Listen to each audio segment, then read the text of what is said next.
यहाँ तक कहती है कि इस कथा के चरित्र को जो श्रवण कर लेता है उसको 26 एकादशी करना भी नहीं पड़ती। इस एकादशी की केवल ये कथा सुनकर ही वो तर जाता है। बहुत ध्यान से सुनना इसको, कथा तो बड़े भाव से सुन लो इसको, है? बड़े प्रेम से। इसलिए सारी एकादशियों में निर्जला एकादशी की महत्वता शास्त्र प्रमाण करता है। महाराज निर्जला एकादशी का उद्यापन जो करा जाता है, उसका उद्यापन और प्रदोष का जो उद्यापन करा जाता है, इन दोनों का क्रम लगभग एक जैसा है। तो निर्जला पहुंचे है और निर्जला ने जाकर भगवान नारायण से निवेदन करा। भगवान विष्णु ने पूछा क्या बात है निर्जला, आज तुम खेलती हुई यहाँ पर आकर खड़ी हो गई, क्या हुआ क्या है? क्या तुमको गौलोक धाम में आनंद की अनुभूति नहीं हो रही जो तुम वैकुंठ में आई? निर्जला घूमती घूमती भगवान के सम्मुख में पहुंच गई। भगवान ने पूछ रहे हैं, बार बार पूछा, निर्जला हुआ क्या तुमको?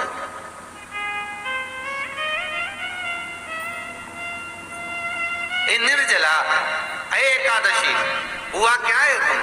क्या कारण है तुम्हारे यहाँ आने का, वैकुंठ पहुंचने का? बहुत ध्यान देना महाराज। शास्त्र कहता है सोमवार, मंगलवार, बुधवार, गुरुवार, शुक्रवार, शनिवार, ये देवता वो देवता सबके व्रत कर लो, सारे व्रत कर लो, पर ये व्रत आपको परमात्मा के धाम तक लेकर नहीं जा सकते, क्योंकि इनका जो पुण्य है वो मृत्यु लोक में आप थोड़ा सा भी गलत करते हैं तो पुण्य समाप्त हो जाता। पर हिंदू धर्म के 3 व्रत ऐसे बता दिए जिन व्रतों का पुण्य समाप्त नहीं हुआ।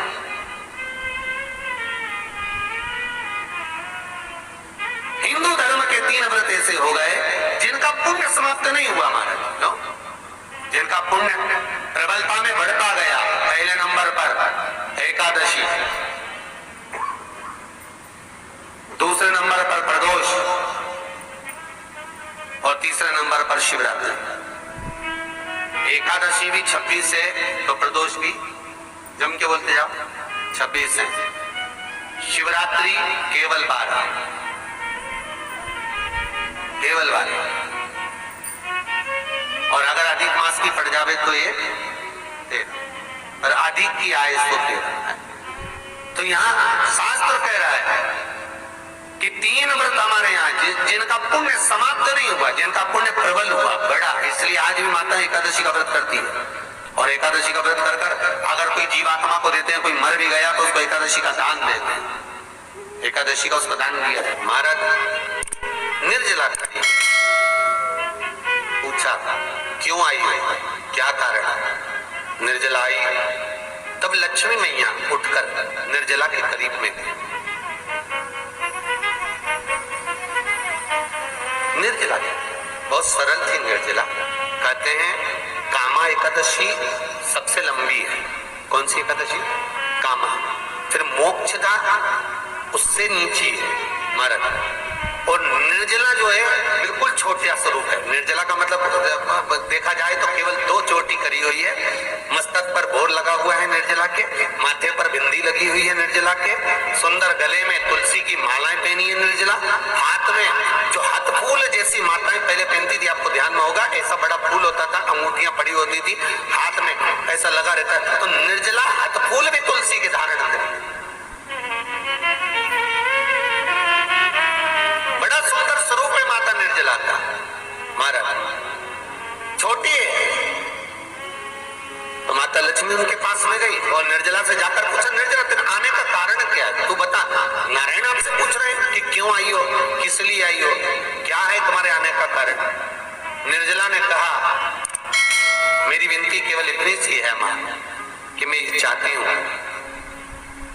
कि मैं जीव के प्राण छूटने के बाद उसके प्राणों को जिस समय मैं लेकर जीवात्मा के प्राणों को परमात्मा तक भेजूं, वैकुंठ तक भेजूं, गौलोक धाम तक भेजूं, उस बीच में मुझे ले जाते समय कई नरक भी बीच में पड़ेंगे, कई स्थान ऐसे बैतरणी आदि आदि स्थान बीच में आएंगे, तो वो स्थान में मुझे रोका ना था।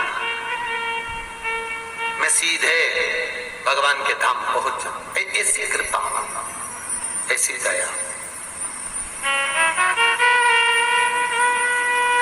जितनी माताएं एकादशी का व्रत करती, बहुत ध्यान से सुनना आज की कथा हो, शायद जिंदगी में मिली ना मिली, पर ये कथा का रिश्ता तो बहुत ध्यान से सुनना। स्कंद पुराण यहाँ तक कहती है कि इस कथा के चरित्र को जो श्रवण कर लेता है उसको 26 एकादशी करना भी नहीं पड़ती। इस एकादशी की केवल ये कथा सुनकर ही वो तर जाता है। बहुत ध्यान से सुनना इसको, कथा को। सबसे पहला नियम एकादशी व्रत का, सबसे पहला नियम है कि आप जिस दिन व्रत करो उसके एक दिन पहले भक्ति का संचार इस हृदय में करो। भक्ति का संचार इस हृदय में कर लीजिए। जिस दिन आप व्रत करो, जैसे एकादशी का व्रत कर रहे हो तो दशमी के दिन शाम का समय जब आवे, रात्रि जब होने लगे, शाम का समय आवे और रात्रि का आप जब भोजन ग्रहण करो तो उस भोजन में कोई ऐसा पदार्थ ग्रहण मत करिए जिस पदार्थ के कारण आपकी एकादशी बिगड़ जाए। कोई बेकार भोजन में ग्रहण नहीं करना, श्रेष्ठ भोजन ग्रहण करिए दशमी। और एकादशी का दूसरा नियम बहुत ध्यान से सुनिएगा। जिस दिन आपकी एकादशी का व्रत हो उस दिन प्रयास करिएगा कि अपने हाथ से किसी भी वृक्ष की कोई पत्ती टूटे ना। अपने हाथ से किसी भी वृक्ष की, पौधे की, किसी भी वृक्ष की पत्ती अपने हाथ से ना टूटे। बहुत ध्यान दीजिएगा महाराज। एकादशी का ये दूसरा नियम है कि अपने हाथ से किसी पौधे की, किसी वृक्ष की, किसी डाली की कोई पत्ती ना टूटे, इसका प्रयास करिए।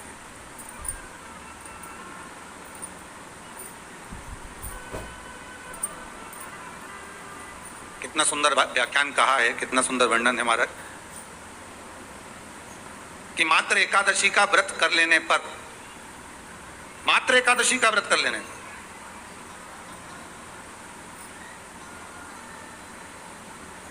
जो पूर्व में किया गया हमारा पाप कर्म है, हमने किसी जीव की हत्या करी है, हमने किसी को कष्ट प्रदान करा है, हमने किसी को अपशब्द कहा है, हमने किसी को ताने दिए, हमने किसी को आड़ा टेढ़ा कहा है, हमने किसी को गालियां दे दी है, मात्र एकादशी का व्रत ही कर लेने पर ये सारे जो दोष हैं वो समाप्त हो जाते, सारे दोष हमारे समाप्ति पर आ जाते।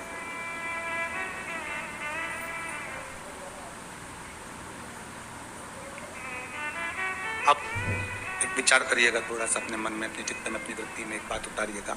एक अपने मन में एक बात को उतार कर रखिएगा कि आप अपने पाप को, अपने पाप कर्म को जिस दिन क्षण करने वाले हो, समाप्त करने वाले हो, अपने पाप को आप जिस दिन समाप्ति पर लेकर जा रहे हो तो उसके एक दिन पहले आपको प्रसन्नता होना चाहिए कि नहीं होना चाहिए कि कल मेरा पाप कटने वाला है, कल मेरा पाप समाप्त होने वाला है। जो मैंने पाप कर्म करा है वो समाप्त होगा, जो मैंने पाप कर्म करा है वो कल समाप्त हो जाएगा। तो एक दिन पहले आपके चेहरे पर प्रसन्नता हो कि ना हो?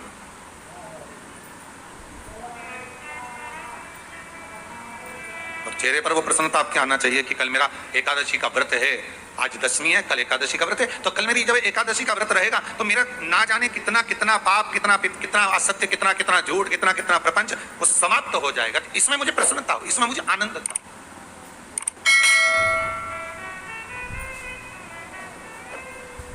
तो क्या कहा गया कि प्रयास करिएगा कि एकादशी के दिन कोई वृक्ष की, कोई डाली की, कोई कोपल की कोई पत्ती ना तोड़ी जाए। क्यों?